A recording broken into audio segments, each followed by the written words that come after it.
Hé chaton! Il y a mon chat qui est en train de boire dans mon verre et qui s'étouffe. Bienvenue dans Sous le tapis. Ici, on parle yoga au-delà des clichés. Ce podcast, c'est pour les passionnés qui aiment creuser, comprendre, décoder. Les profs qui veulent enseigner avec plus de confiance, de discernement et de liberté.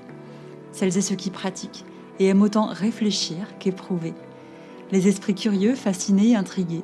Ceux qui pensent que le yoga est un truc trop rigide ou trop perché. Bref, les gens qui doutent, qui s'étonnent, qui se questionnent. Ici, pas de formule magique ni de vérité figée, juste un espace pour penser, affiner, nuancer. Je suis Marie, prof de yoga et formatrice, passionnée et curieuse, surtout de ce qui se cache sous la surface. On soulève le tapis? C'est parti. Bienvenue dans ce tout premier épisode de Sous le tapis. Je dois avouer que j'ai un peu d'émotion, un mélange d'appréhension et d'excitation comme quand on fait les choses pour la première fois. Pourquoi ce nom, Sous le tapis? Je crois qu'il est assez évocateur, il parle de lui-même. J'ai pas trop besoin de m'étaler, mais quand même rapidement. Dans le yoga, puisque ici on parle yoga, il y a ce qu'on voit en surface et ce qu'il y a quand on soulève le tapis, tout ce qu'on voit pas forcément.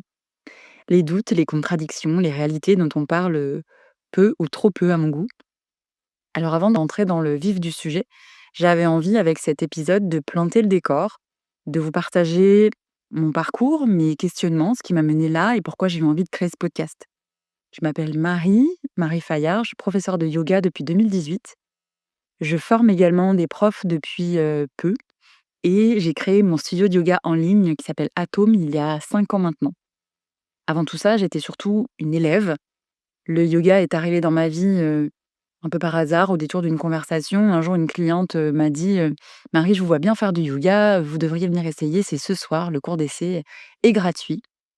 Alors évidemment, j'ai commencé par trouver, plein d'excuses pour, ne pas y aller et j'y suis quand même allée. Je savais pas trop à quoi m'attendre, j'avais un peu, mes idées préconçues, hein, sur ce qu'était le yoga. Je pensais que c'était un truc, mou pour les mamies, essentiellement, des étirements qui allaient, m'aider à me détendre. Spoiler, ce cours n'était pas du tout mou. Il m'a au contraire, bien mise à l'épreuve, ça m'a secouée et j'ai adoré. Alors oui, ça fait très cliché cette histoire de coup de foudre avec, notre tout premier cours de yoga qui a changé notre vie et c'est assez ironique parce que ce podcast, il a justement pour vocation de venir, nuancer les clichés, de les questionner. Mais, que voulez-vous? C'est pourtant vrai. Je crois que j'avais aucun biais, aucune influence extérieure, j'avais pas Instagram. Je savais même pas qu'il existait différents styles de yoga. Je sais même pas si je me suis pointée avec un tapis. Enfin, vraiment, j'étais pas du tout, formatée, quoi. J'ai simplement, pris le cours qui était proposé par, l'association de mon village, sans rien projeter, sans filtre et ça m'a, profondément marquée. Ça m'a fascinée. J'ai commencé à pratiquer à partir de ce moment-là, j'ai jamais arrêté, en fait, hein. J'ai pratiqué régulièrement et de plus en plus intensément, de plus en plus emportée par cette pratique, pendant des années jusqu'à, me former et puis j'ai commencé à enseigner assez naturellement. Attendez, il y a mon chat qui veut que je lui ouvre la porte. Hem, j'ai commencé à enseigner assez naturellement, sans trop me poser de questions au départ, j'avais juste, l'intention, hyper sincère et hyper enthousiaste de partager, une pratique qui m'avait, fait du bien, de transmettre ce que j'avais moi-même appris avec, finalement beaucoup de naïveté.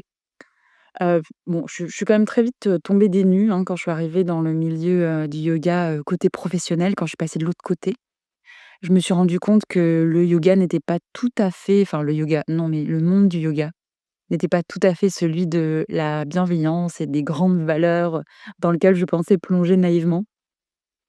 Et puis au fil du temps, de plus en plus de questions, sont arrivées en fait, hein, ont émergé. Pourquoi est-ce que je dis ce que je dis? Qu'est-ce que j'enseigne? Dans quelle voie est-ce que je me reconnais? Est-ce que le yoga doit être traditionnel, moderne, fonctionnel? Est-ce qu'il faut choisir un camp? J'ai continué à me former sans interruption depuis, le tout début, hein, et je continue à me former aujourd'hui. J'ai croisé plein de points de vue, plein de méthodes, plein d'histoires. Je me suis rendu compte, que je répétais des choses sans jamais les avoir questionnées, comme si j'avais, intégré des des vérités sans même les examiner. Alors j'ai voulu creuser et j'ai creusé, j'ai creusé, j'ai creusé, j'ai déconstruit pas mal de croyances, j'ai remis en question des évidences. Alors j'ai pas fait ça, solo dans mon coin, hein, il y a des personnes formidables qui ont fait un travail, énorme de recherche, de transmission, de vulgarisation. Des, enseignantes, des enseignants, des chercheurs, des chercheuses, des passionnés qui ont, creusé, analysé, documenté. Je me suis nourrie de leur travail à travers des lectures, des formations, des conversations et je me suis rendue compte que j'étais loin d'être la seule, hein, à douter. Il y a des profs qui doutent, qui ont l'impression de jamais en savoir assez, qui cherchent leur place, tiraillés entre l'envie de transmettre, un métier souvent passion et la pression qu'on peut trouver dans ce métier. Il y a des élèves qui se demandent s'ils font bien, s'ils pratiquent bien, si, ils sont assez avancés, si, ils ont besoin d'être corrigés et dans tout ça, j'ai eu envie d'ouvrir, cet espace de réflexion parce que sous le tapis, il y a tout ce dont on parle peu ou trop peu, à mon goût. Donc ce qu'on va explorer ici, ce sont, les doutes et les questionnements qu'on traverse en tant que prof ou pratiquant, pratiquante, les clichés, les injonctions qui enferment et qui mettent, la pression, l'enseignement, la pédagogie, ce qui fait un bon cours, une bonne transmission, comment est-ce qu'on peut guider, partager, proposer, sans imposer. Tout ce qui tourne autour du métier de prof de yoga parce que oui, vivre du yoga, c'est aussi un métier avec, ses réalités, ses défis, ce qu'on ne dit pas toujours en formation. La réalité de l'entrepreneuriat, ses choix, ses doutes, ses stratégies. Toutes les idées reçues autour du yoga, ce qu'on croit savoir, ce qu'on peut répéter sans toujours le questionner. Les évolutions du yoga aujourd'hui entre tradition, modernité, comment trouver sa place finalement. Donc ce podcast, c'est un espace qui a pour intention d'amener à prendre du recul, à affiner son regard, à questionner ce qui semble acquis, à ouvrir la discussion, croiser les perspectives, penser le yoga autrement, explorer ce que signifie enseigner, pratiquer aujourd'hui avec, je l'espère, beaucoup de sincérité et de nuances. Enfin, je l'espère, c'est sincère évidemment, mais j'espère apporter le plus de nuances possible et le moins de vérité, figée. Voilà, il y aura, des épisodes solo dans lesquels, en gros, je raconte ma vie, hein, je partage mes réflexions, mes questionnements, je décortique certains sujets. Des conversations, plein, j'espère, avec, d'autres, expertes, experts dans leur domaine, des passionnés, des pratiquants, des enseignants, pour croiser les regards. Des explorations sur la pédagogie, la transmission, la légitimité, l'entrepreneuriat, la pratique et tout ce qu'on ne nous apprend pas toujours dans les cours et dans les formations. Alors, il y a une chose importante, l'idée de ce podcast, mais mon idée profonde, c'est pas de dire, «Ça c'est bien, ça c'est pas bien», c'est pas d'apporter un jugement, c'est d'explorer ensemble avec, beaucoup de curiosité. Je veux pas du tout amener des vérités toutes faites et des méthodes, à adopter. Je suis, pas historienne, je suis pas philosophe, je suis pas journaliste, j'ai pas une approche, universitaire. J'ai pas toutes les réponses. J'ai probablement beaucoup plus de questions que de réponses, mais j'ai plein de voilà, de questionnements, d'éléments de réponse, de doutes. En fait, je suis quelqu'un qui doute beaucoup, tout le temps, peut-être un peu trop, mais finalement, je crois aussi que c'est ce qui fait une force. Je crois que c'est une qualité finalement de pas être trop sûr de soi et de pas avoir trop confiance en soi.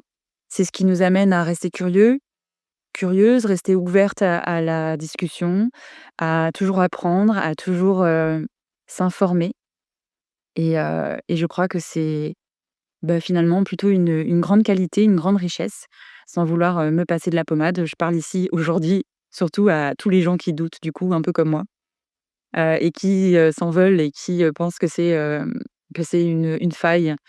Ben, finalement, je crois pas. Voilà.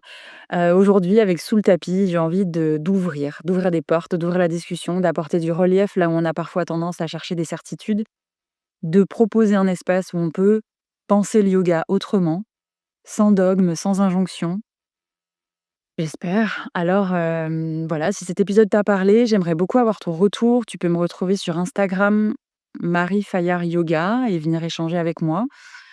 Si tu es prof de yoga et que tu veux aller plus loin, ma formation est là pour, t'aider à prendre confiance dans ton enseignement, affiner ta pédagogie, transmettre un yoga aligné avec toi-même, sans, enfin en tout cas du mieux possible en tentant de pas trop se perdre dans les injonctions du métier. Il y a une liste d'attente qui est ouverte pour recevoir les infos. Je te mets le lien dans la description. Tu peux t'abonner à ce podcast pour ne pas manquer les prochains épisodes et pour me soutenir, lui mettre des petites étoiles pour m'aider à le faire connaître. N'hésite pas à le partager aussi autour de toi si tu connais des personnes qui pourraient être intéressées par le sujet. Merci de m'avoir écouté jusqu'ici. C'était le tout premier. Je te donne rendez-vous très bientôt pour le prochain. Et voilà, à très vite, soit sur le tapis, soit sous le tapis.